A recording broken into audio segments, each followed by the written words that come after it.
హడావిడిగా వచ్చి అసెంబ్లీ ఎన్నికల ముందు ఒక రిపోర్టు, పార్లమెంట్ ఎన్నికల ముందు ఒక రిపోర్టు, బీఆర్ఎస్ పార్టీ రజతోత్సవం జరుపుకుంటే దాని ముందు ఇంకొక రిపోర్ట్ ఇస్తారు.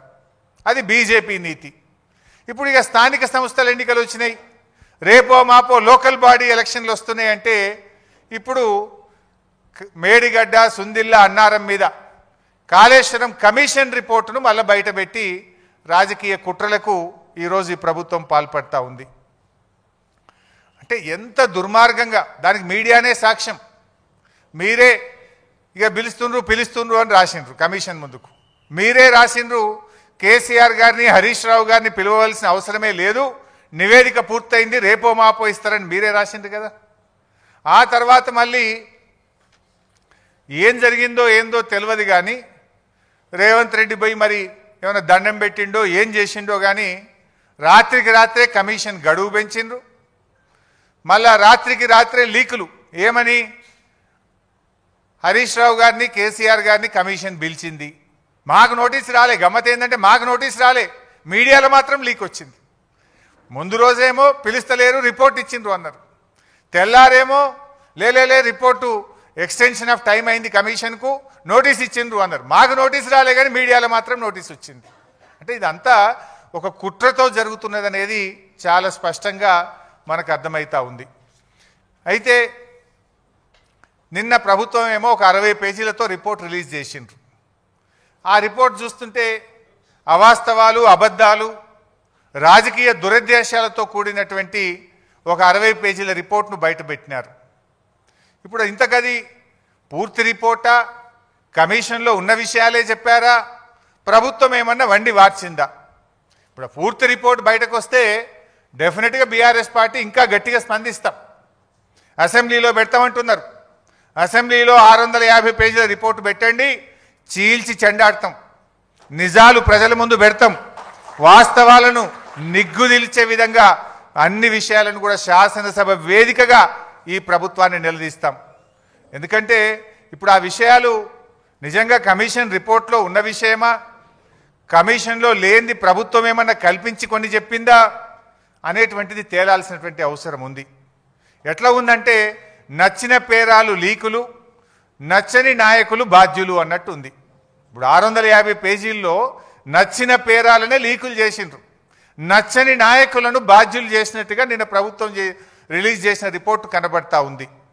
ఎందుకంటే ఆ రిపోర్ట్ ఒకవేళ అదే నిజమైతే అది ఎట్లుందంటే కేంద్ర ప్రభుత్వాన్ని తప్పుపట్టినట్టుంది. కాళేశ్వరంకి అనుమతులు ఎవరిచ్చిండ్రు? TAC, technical advisory committee report is given by government of India, కేంద్ర ప్రభుత్వమే ఇచ్చింది. ఒకవేళ ఆ రిపోర్ట్ నిజమే అయితే కేంద్ర ప్రభుత్వాన్ని తప్పుపట్టినట్టు, అన్ని అనుమతులు ఇచ్చిన సెంట్రల్ వాటర్ కమిషన్ను తప్పుపట్టినట్టు, ఇంజనీర్లను తప్పుపట్టినట్టు, రిటైర్డ్ ఇంజనీర్లను తప్పుపట్టినట్టు, బ్యూరోక్రాట్లను తప్పుపట్టినట్టు. అంటే ఈ రకంగా అసలు రిపోర్టు ఒకవేళ ఇచ్చిందా లేదా తెలియదు, ఇచ్చుంటే మాత్రం అది ఒకవైపే చూసి, ఒకవైపే విని, ఒకవైపే నిలబడి ఇచ్చిన రిపోర్ట్ లాగా ఉంది. అది వాస్తవం ఏందనేది 650 పేజీల రిపోర్ట్ బయటకు వస్తే కానీ తెలియదు. కానీ ఇప్పుడు ప్రభుత్వం బయట పెట్టిన దాన్ని బట్టి చూస్తే, ఆ రిపోర్టు చూస్తే అది నిజమైతే కమిషన్ ఒకవైపే చూసి, ఒకవైపే విని, ఒకవైపే నిలబడి ఇచ్చిన రిపోర్ట్ లాగా కనబడతా ఉంది. ఎందుకంటే ఆ రిపోర్ట్ పూర్తిగా ట్రాష్, బేస్లెస్ ఎలిగేషన్స్. ఒక ముఖ్యమంత్రి గారు ఒక ప్రాజెక్టును రివ్యూ చేయడం ఆయన బాధ్యత, అది రాజకీయ జోక్యం ఎట్లయితుంది? రివ్యూ చేయడము, త్వరితగతిన ప్రాజెక్టును పూర్తి చేయడము, ప్రజలకు త్వరితగతిన నీళ్ళు ఇవ్వడం అనేది ఒక బాధ్యతాయుతమైన ప్రభుత్వం చేసే పని. అది రాజకీయ జోక్యం అనరు.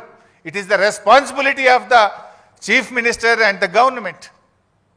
సో ఈరోజు విషయం చూస్తూ ఉంటే, ఈ రిపోర్ట్ను చూస్తూ ఉంటే మరి అదైతే పూర్తిగా ట్రాష్ లాగా ఉంది, బేస్లెస్ లాగా ఉంది. చరిత్రలో ఇట్లాంటి కమిషన్లు, రాజకీయ వేధింపుల కోసం చాలా కమిషన్లు రిపోర్ట్లు ఇచ్చినాయి, అవేవి న్యాయస్థానాల్లో నిలబడలేదు. ఇందిరాగాంధీ గారి మీద కూడా అప్పటి జనతా ప్రభుత్వం షా కమిషన్ వేసింది. చంద్రబాబు నాయుడు గారి మీద కూడా కమిషన్లు వేశారు. అనేక కమిషన్లు దేశంలో వచ్చినాయి. ఏ కమిషన్లు కూడా న్యాయస్థానాల ముందు నిలబడలేదు. ఎందుకంటే రాజకీయ దురుద్దేశపూరితంగా ఇచ్చినటువంటి రిపోర్ట్లు న్యాయస్థానంలో నిలబడవు, ప్రజాక్షేత్రంలో నిలబడవు. ఎప్పటికైనా ధర్మమే గెలుస్తుంది, సత్యమే నిలబడుతుంది.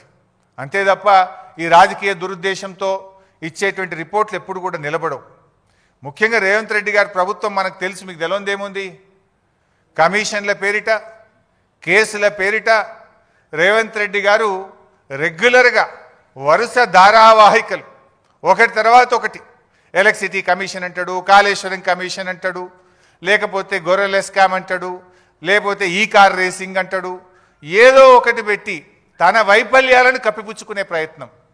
ఆయన ఫెయిల్యూర్స్ మీద చర్చ జరగకుండా, ప్రజలు తిరగబడకుండా లేని కుట్రలను వరుసగా ఒక సీరియల్ లాగా నడుపుతూ ఉన్నాడు. ఆ టీవీలలో కొన్ని సీరియళ్ళు వస్తుంటాయి, జనరల్గా బాగా టాప్ సీరియల్స్ నడుస్తుంటాయి.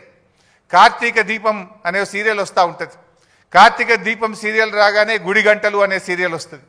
గుడి గంటలు అయిపోగానే బ్రహ్మముడి అనే సీరియల్ వస్తుంటుంది. అట్లా రేవంత్ రెడ్డి కూడా ఓటెనుకోటో సీరియల్ లెక్క నడుపుతున్నాడు. సీరియల్ కాదు కదా, నిజాలు చెప్పు నువ్వు.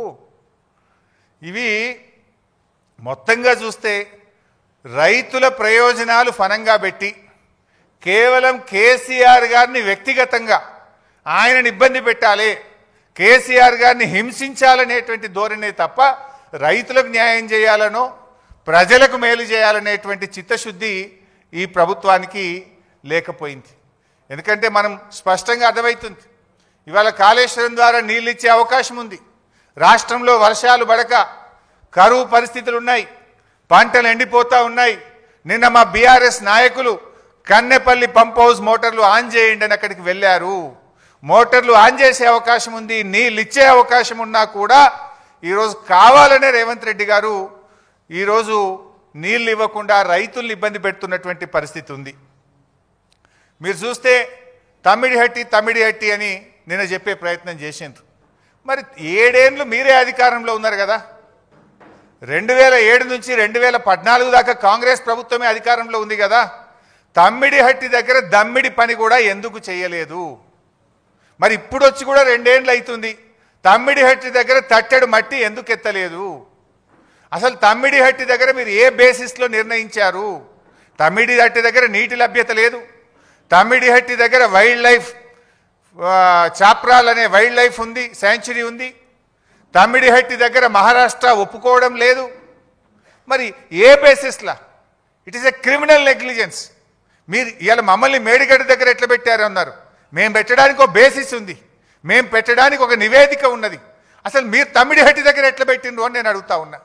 ఎన్ని పచ్చి అబద్ధాలు మాట్లాడతారంటే ఈ కాంగ్రెస్ నాయకులు. నాటి నుంచి నేటి వరకు అదే గోబల్స్ ప్రచారం. ఆనాడు మేము మహారాష్ట్రతో కేసీఆర్